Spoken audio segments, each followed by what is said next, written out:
tuh nggak mau cerita ini, tapi ya 2 bulan lalu tuh kan beliau sudah mulai tidak memberikan nafkah sama sekali. Oke. Jadi bulan lalu, ini bulan apa sih? November ya? Yap. Bulan Oktober itu beliau menghubungi saya baik-baik sekali, meminta agar mobilnya anak-anak untuk dijual. Terus saya pernah tanya juga sih, maksudnya itu kan jatahnya anak-anak. Ya. Beliau bilang tuh ya kan anak-anak masih bisa pakai mobil mamanya, mobil saya gitu. Jadi yang ini minta tolong dulu untuk dijual karena beliau punya kepentingan supaya katanya bisa muter lagi lah keuangannya gitu, dan beliau bisa ngasih nafkah lagi karena alasannya di mata saya beliau punya niatan baik ya, etikat baik, mau ngasih nafkah anak-anak. Ya udahlah, saya nggak mau debat. Jadi pada saat itu saya yang menjual mobil itu atas persetujuan beliau juga. Terus hasilnya dibagi 2. Terus beliau ambil 1/4-nya itu untuk dikasih ke anak-anak. Jadi untuk dijadikan nafkah bulan itu ya. Tapi saya kaget karena ternyata setelah itu tiba-tiba ada muncul panggilan sidang lagi. Jadi saya agak sedikit suuzon nih ya, suuzon dugaan saya.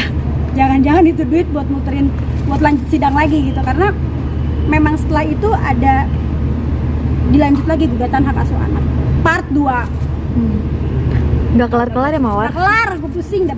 Itu apa sih membuat lanjut hak asuh anak itu belum kelar-kelar dari kemarin? Jadi gini, sebetulnya kan kemarin itu waktu sidang hak asuh anak yang pertama itu kan sebetulnya hasilnya sudah ada ya, hasil mediasi itu, dan gugatan beliau itu dinyatakan ditolak sama Pengadilan Agama Depok karena ada apa sih hasilnya tuh itikat tidak baik dari pihak penggugat. Tapi lalu setelah diperiksa bahwa itikat tidak baiknya itu karena beliau tidak menghadiri mediasi kedua. Jadi sebetulnya mediasi kedua sih harusnya nggak usah ada ya. Kalau mediasi pertama sudah berhasil, toh sudah ditandatangani oleh prinsipalnya sendiri. Saya dan beliau dicap, bahkan hakim mediasi pun memberikan surat pernyataan langsung ke pengadilan tinggi bahwa hasil mediasi itu sudah berhasil.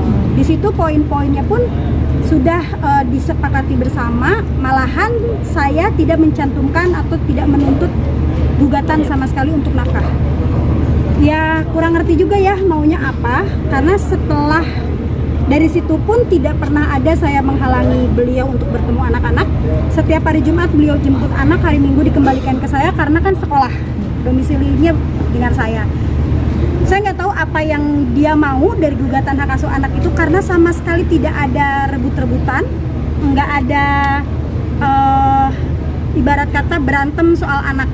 Banyak poin di hasil mediasi yang beliau ingkari pun saya tidak protes, karena beliau selalu bilang alasannya anak happy, jadi ya udah gitu, selama anak itu happy go ahead gitu. Tapi sekarang karena kemarin saya sangat kaget begitu di sidang pertama saya hadir, beliau bilang di depan majelis hakim bahwa kenapa nuntut lagi, karena katanya beliau merasa anak-anak dikuasai oleh saya.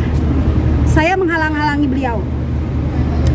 Dia kesusahan deh ketemu anak, katanya selama 2 minggu kemarin selama 2 minggu saya nggak ketemu, baru kemarin aja ketemu. Padahal selama saya umroh pun anak-anak bersama beliau itu beliau menginap di rumah saya. Saya mempersilahkan beliau datang ke rumah, silahkan nginep, karena anakku yang nomor 3 kan sakit pneumonia, jadi nggak bisa dibawa keluar rumah. Itu jadi menurutku aku sudah cukup sangat open sama dia, silaturahmi banget, walaupun beliau tidak memberikan nafkah. Saya tetap mempersilahkan beliau. Maksudnya gini loh, kalau masalah nafkah saya nggak mau keluar-keluar tadinya, karena kesannya kayak gimana banget ya, saya kayak ngejatohin banget harga dirinya. Walaupun saya udah jatuh tapi gimana ya, saya nggak ngerti. Makanya kalau memang sesuai yang beliau katakan bahwa dia nggak bisa ketemu anak, dia gini dan gitu deh. Saya sampai pada saat itu agak emosi waktu sidang. Saya sampai bilang sama majelis hakim tuh kayak gini, apa yang Bapak katakan di sini di depan pada saat sidang dengan di WA itu sangat bertolak belakang. Di WA itu baik-baikin saya, katanya mau damai dan lain sebagainya. Tapi beliau bilang, iya saya mau damai itu masalah nafkah. Saya agak nggak ngerti, damai masalah nafkah itu maksudnya mungkin mau ngasih berapa aja terserah dia, mau ngasih kapan aja terserah dia, suka-suka kali ya, begitu ya maksudnya damai soal nafkah tuh. Tapi kalau soal lain-lain saya tidak mau damai. Jadi kalau gitu ya sudah, kalau memang beliau mau udah menabuh genderang perang ya sekalian aja, anak-anak nggak usah ketemu sama bapaknya lagi. Membeberkan bukti nggak di ruang sidang perihal dia kesusahan, kesulitan untuk bertemu anak? Nah itu dia belum. Jadi memang kemarin itu kan benar-benar yang aku hadir itu sidang pertama itu memang nanya, cuma baru nanya, hakim itu nanya kabarnya gimana setelah 2 bulan ini, ada perubahan apa. Beliau bilang tidak ada, padahal banyak sekali bukti bahwa anakku pun yang satu itu 1 bulan di rumah dia. Saya punya banyak bukti juga bahwa tidak pernah ada yang namanya saya menghalang-halangi. Malahan yang dia sampaikan ke hakim 2 minggu dia nggak bisa ketemu anak, itu saya punya bukti bahwa sebetulnya beliau yang nggak mau anak-anak ke sana. Jadi pada saat itu saya nanya, anak-anak nggak dijemput di weekend? Dia bilang belum bisa karena saya kerja, ada meeting. Jadi 2 minggu itu beliau nggak ketemu, itu karena beliau yang bilang tidak bisa karena bekerja, bukan saya menghalangi. Saya punya buktinya. Jadi nggak apa-apa, karena memang sekarang udah masuk ke perkara sidang, pemeriksaan perkara. Jadi nanti bukti-bukti tinggal dikasih aja. Cuma sayangnya ini tuh sidangnya tuh sidang tertutup ya. Saya malah pengennya sidang terbuka. Jadi media sekalian aja, nggak usah nanya saya nonton Itu di pengadilan Depok ya? Depok. Oh, nah Depok. ini dia yang aku agak bingung, karena setauku kalau dia di pengadilan agama sudah ada putusan dan dia mengajukan banding harusnya ke pengadilan tinggi kan. Tapi ini dari pengadilan tinggi dioper lagi ke pengadilan agama. Jadi sekarang kayak hasil yang kemarin tuh kayak cuma gimmick jatuhnya gitu. Dari pengadilan tinggi dioper lagi ke pengadilan agama, dan saya akhirnya bersidang lagi di pengadilan agama. Dan yang dilakukan sekarang, proses yang sekarang sedang dilakukan memang keinginan pihak penggugat meriksa pokok gitulah. Karena katanya beliau mau memberikan bukti-bukti bahwa saya menelantarkan anak. Salah satu buktinya yang lucunya adalah salah satu screenshot dari IG story saya. Jadi pada saat itu saya kerja, memang syuting sampai malam. Waktu itu saya video call anak saya sekira jam 10 gitu, maksudnya tuh jangan nungguin mami kerjanya sampai malam, anak-anak tidur duluan. Itu dijadikan bukti bahwa saya jam segitu masih berada di luar rumah. Logika Bapak, kalau saya tidak bekerja, kamu nggak kasih nafkah, anak saya makan apa? Kesel banget ya Teh? Banget lah, gimana sih? Gimana? Tapi emang Pagi ketemu pagi kerja deh. kondisi mantan sedang jatuh secara Nah, itu perekonomian, pilot atau gimana Nah sih itu dia, akhirnya? saya tuh jujur ya, masalah itu malahan aku tahu dari teman-teman wartawan loh. Jadi bener-bener dikasih tahu tadi di dalam tuh teman insert ngasih tahu Mawar gini-gini. Hah, gue baru tahu bener-bener. Ya ngapain juga gue nyari tahu kabar dia, Mbak. Tapi kan kemarin yang beredar itu ketika lo cerita perihal mobil dijual, dan di salah satu akun gosip menampilkan foto istri barunya dengan gayanya yang mewah. Itu gimana? Oh, mewah. Mepet sawah.